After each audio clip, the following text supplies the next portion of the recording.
Competition is norm in real estate. As real estate agents, we are accustomed to competing for and on behalf of our buyer and seller clients for business. But then agents must cooperate as we bring clients together for a transaction. Cooperation amongst competing professionals may seem counterintuitive, but when you adopt it as creed, it not only helps your business, your buyers and sellers, but also the agent community. Your most important long-term client just may be the agent on the other side of the deal. So today, we're going to learn from 3 amazing real estate agents on why cooperation with fellow agents is not only the right thing to do, but it's smart business, and some key tactics of what they do to foster this collaboration. So please come help and welcome Ron Abta of Polaris Realty. Hello. Zaid Hanna of Real Estate 38. And Cynthia Cummins of Kindred SF. Hello, everybody. Great, thanks for all of you for being here. So Ron, let's start off with you. Can you tell us a little bit more about how you learned about this cooperation as creed philosophy earlier in your career? Sure, Alex. So I got in the business about 17 years ago, and my in-laws are both real estate agents in the East Bay, in the Bay Area of San Francisco. And they put me in touch with their real estate coach. And I had very little money at the time, obviously just getting started. And I hired this woman, and she asked the question that kind of changed the way I looked at things. And luckily from the very beginning of my career, which was, she asked, who do you think your client is? And I said, obviously, I thought the buyer and the seller, of course. She's like, wrong. It's actually also the agent on the other side of the transaction. And that just kind of floored me. I'm like, well, isn't it more of a competitive situation? And she says, no, buyers and sellers will come and go, but the agents are going to be around forever. And that just resonated with me. And with that, it reframed how I approached the business. That's awesome. Zaid, I know you run a pretty large team down in San Jose. And so how do you foster this type of sense of collaboration amongst your team and in your business? Early on, I've learned that it takes the other agent on the other side to close the transaction. You can't close everything yourself. So building relationships, your name precedes you. And I started as a buyer agent, as most of the new agents start. And I figured that I may run into these folks over and over again. So I've learned to make the process as easy as possible on them so they could remember me. To say, hey, that guy delivered, he'll deliver again. So we've taken that process, the systems, the training, and we pour into our team members to say, if you are going to represent the team, the Hanna Group under Real Estate 38, this is what is expected of you. You take care of the other agent, you take care of the transaction, and you ask all the proper questions to see how we could be actually a service to the other side. So that's one of the things that it's part of our culture that we incorporate. Awesome, thanks. And last but not least, Cynthia, tell us about your early experiences in your career. Well, I sidled into real estate career sort of almost accidentally. And I couldn't even sell Girl Scout cookies when I was a kid. So I was a little bit timid and afraid, and I would go out on broker's tour, working solely in San Francisco. And I went to see this really expensive house. At the time, it was more than $1 million. And this was almost 30 years ago. It was listed by the grande dame of real estate of San Francisco, Florian Moore. And nervously, I walked up the front stairs and entered the door kind of timidly. And there was Florian in her Chanel suit. And she said, "Thank you for coming. I'm so excited that you're here. I want to show you this beautiful house." And I literally looked behind me to see who was there, because I couldn't imagine that she was talking to me, but she was talking to me. And I understood right then that a big part of real estate and success in real estate is recognizing that whoever the agent is in front of you, they may be the person who's going to make that deal happen. And so I took that to heart. And this grand dame spoke to you, and how did that make you feel? Well, first I thought maybe she couldn't see very well and she was mistaking me for somebody else. But I felt so honored. I felt so seen and respected, even though I hadn't a clue. I was brand new. I love it. That's great. I have an off-market listing in Los Altos, and I had an agent come see it, take a look at it, and then 2 days later, they brought their clients over, and then 2 days later, they called me and go, Alex, you know what? Our clients ended up buying something that's on the market just down the street. Oh, by the way, there were 3 offers on the property, and it sold for about this much over asking. And so, number one, the first response for me was like, wow, that shows some professionalism. She first closed the loop on the feedback. Then she told me about what happened, the inside agent information that not all of us in the public have, right? And so that really made made an impression on me, and I want to be able to give back to her next time as well.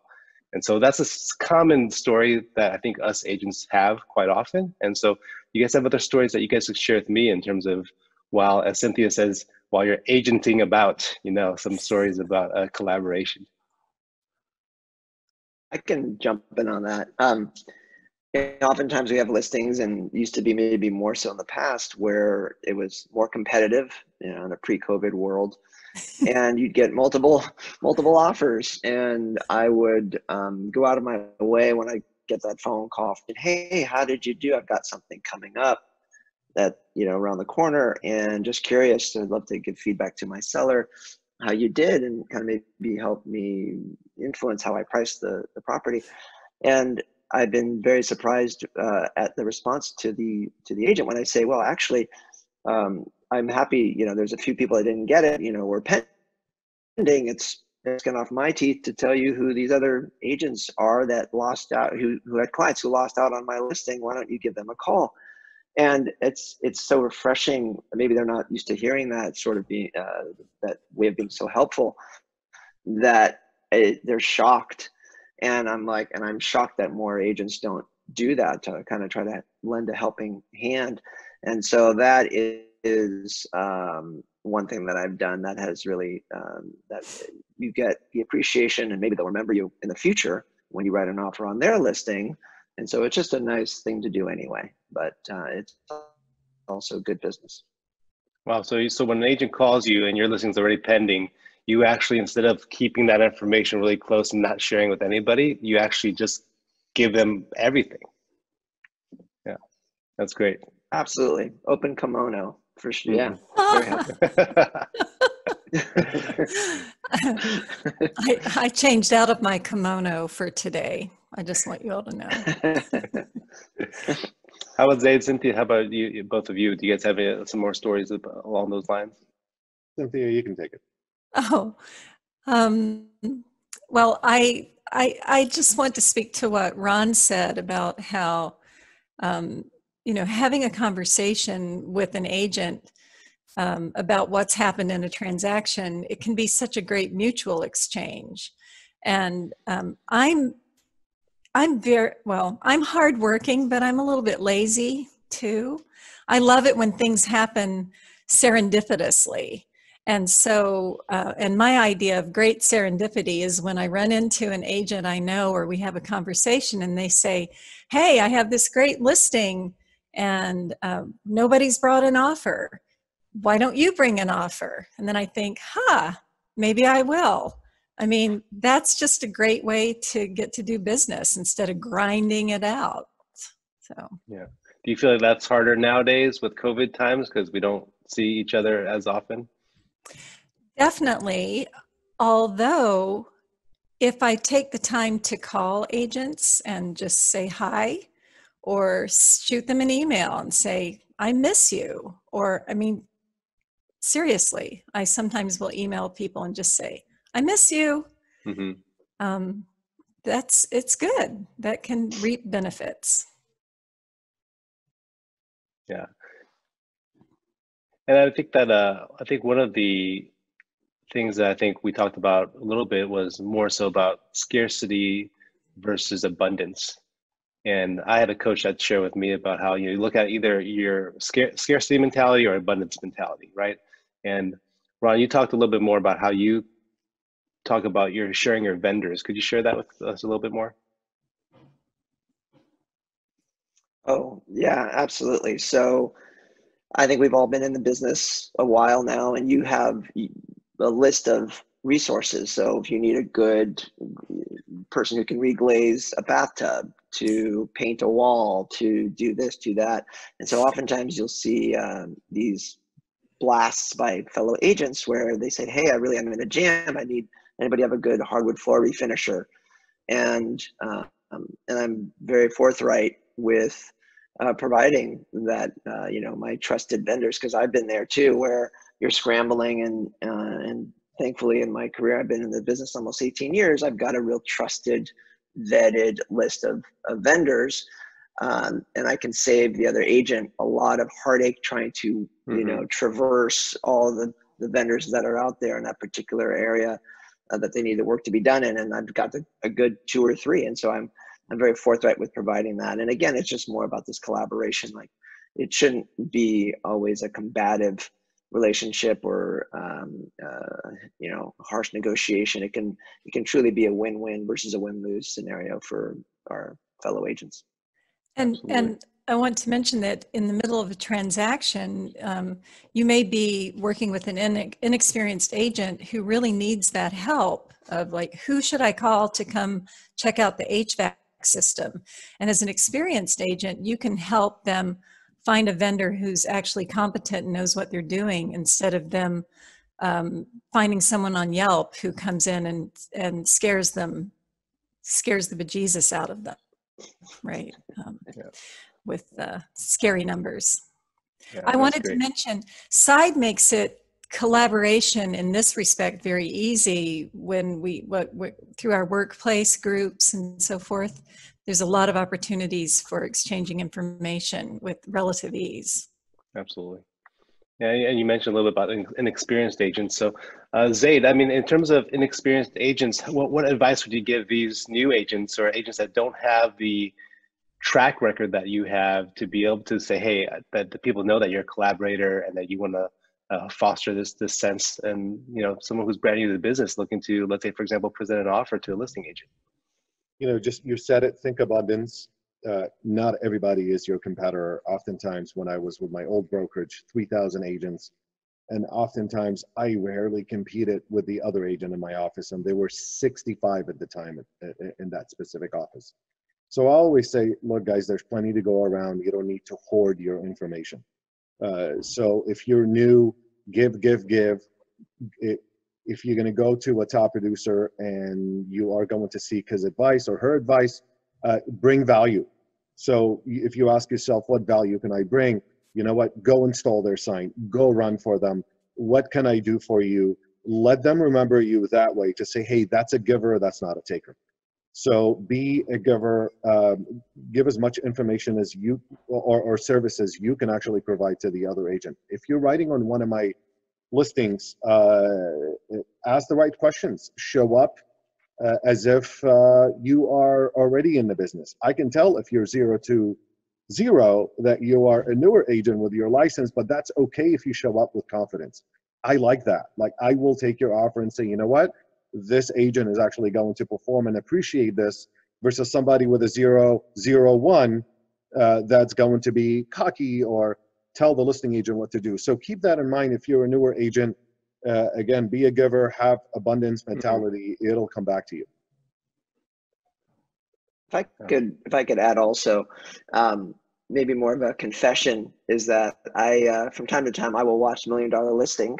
Maybe you guys do too. I know. And there's a person in New York who we all know probably if you've watched that show, Frederick Eklund, and he is always dressed like a peacock, like beautiful, right? And if you're a new agent and nobody knows you and you don't have a reputation, if you present well, if you dress well, that maybe can help you as a new agent get the respect from other agents who are more seasoned in the community. It just gives you kind of, first impression advantage, I suppose. I want to speak to that. And I always think it's good as a new agent, on the other hand, to pay attention to the agents you meet. There's nothing to make you interesting like being interested in other people. So if you meet an experienced agent at a listing, you can be sure to ask them lots of questions about them. And pretty soon they'll think, wow, how interesting is this person because they're so interested in me. And it doesn't hurt to like say, you know, I like your shoes. This, you know, especially for female agents, we want to be seen. So just saying, hey, I see that you're wearing a red scarf today can go a long way toward endearing you to somebody. Makes a lot of sense. It's connection. It's a connection with them.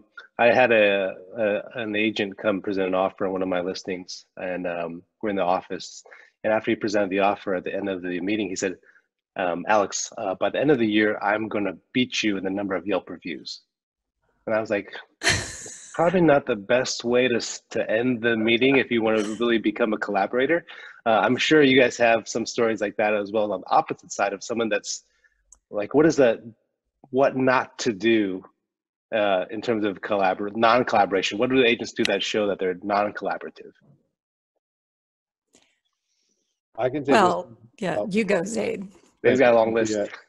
This just happened 2 days ago. I have a property coming soon, and an agent, and I say it very carefully and respectfully, if you're working with investors, be careful what kind of reputation they are going to give you. So this woman worked very hard to get the offer in front of me, even though I said, look, I have inspections, don't send me anything yet. I need to share the foundation issues that this property has before you write. She said, no, I'll write and then we'll get into the property. Then she wrote, my client said, I need you to get into the property, scheduled one appointment, scheduled a second appointment, no show for both. Now she is calling me back again to say, that investor's gone, I have a second investor coming in.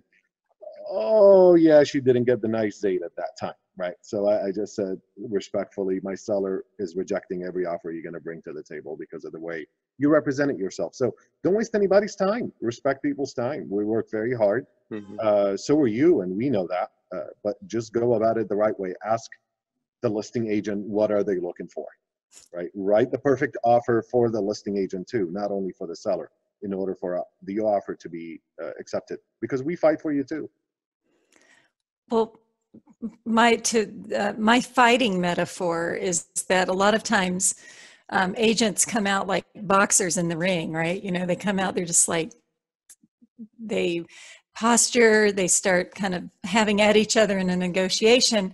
And then you get kind of worn out, and pretty soon, you know how fighters wind up kind of hanging on each other in the middle of the ring, just trying to catch their breath.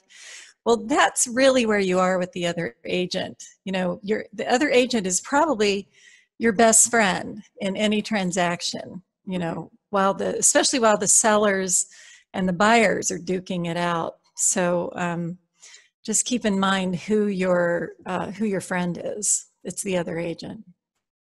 Yeah, if I could chime in also, for me, it's when the agent brings a lower offer and then tries to pummel you with all the things that are wrong with the property and why it is, you know, why they're coming in lower, because it's a little bit of a slap in the face that oh, so I mispriced it, so I don't know what I'm doing. You know, you're basically saying I overpriced it.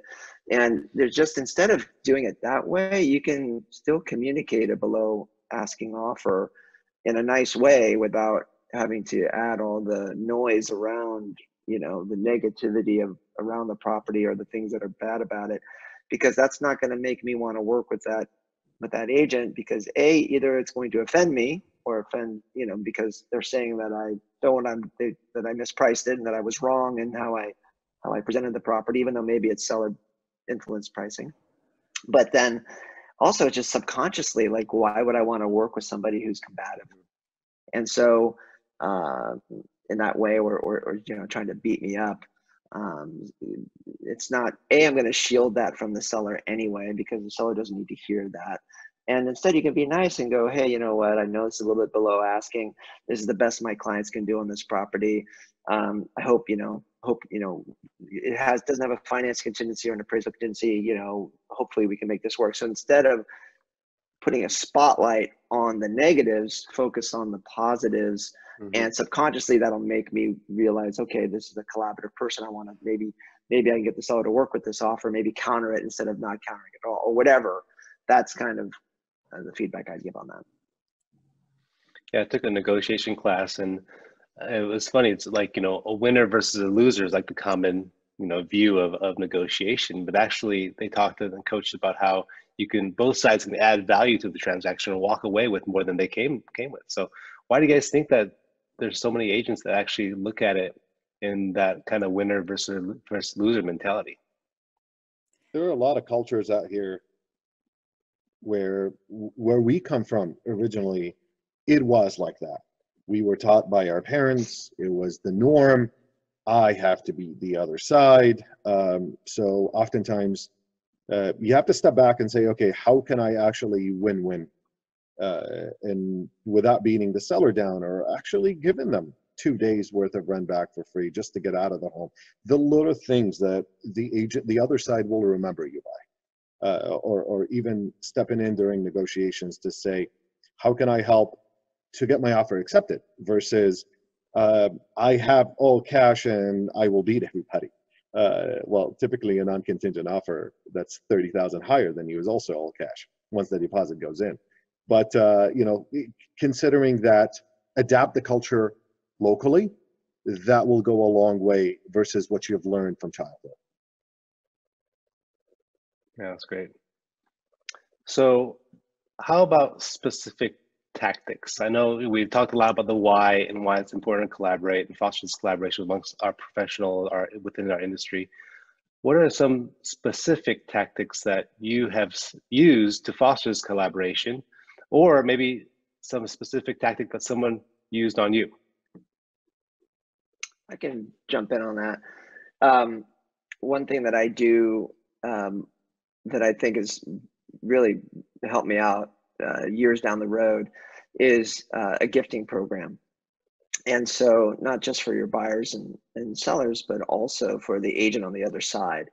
And I don't want to take credit for that, because I was given a gift by another agent when I, after a transaction. I'm like, oh gosh, it made me think, like, why shouldn't I treat the agent just like a client? Like I would give a buyer or seller a gift. Why wouldn't I give the agent a gift after a transaction? And it was kind of like an aha moment for me. And that has served me well down the road, as I've given gifts to agents that I've transacted with in a given year.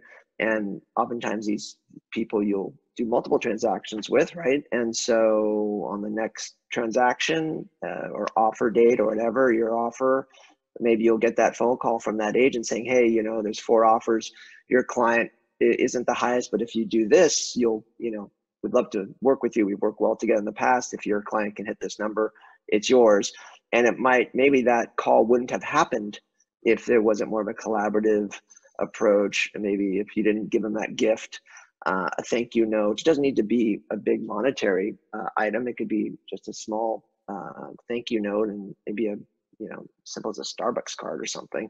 It doesn't need to be big. It's the thought that counts.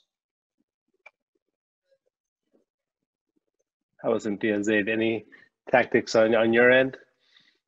Zaid, you. So what I do, thank you, Cynthia. What I do is, so with any listing agent, we have a listing manager. If you have more than, 3 active listings in the market at any given time because of all the calls. So typically the buyer's agent, they want to get to Zaid, they want to ask the questions. So we try to field those through my listing manager, but truly when it comes to numbers and negotiations, I step in. But if they want to get to me because they want to find out how much the other property that's pending, or what did we do that worked, just like what Ron had alluded to, my goal is for me to call them within the same day If not, and if it's a crazy day, I will call them back the next day first thing. So I will return everybody's call.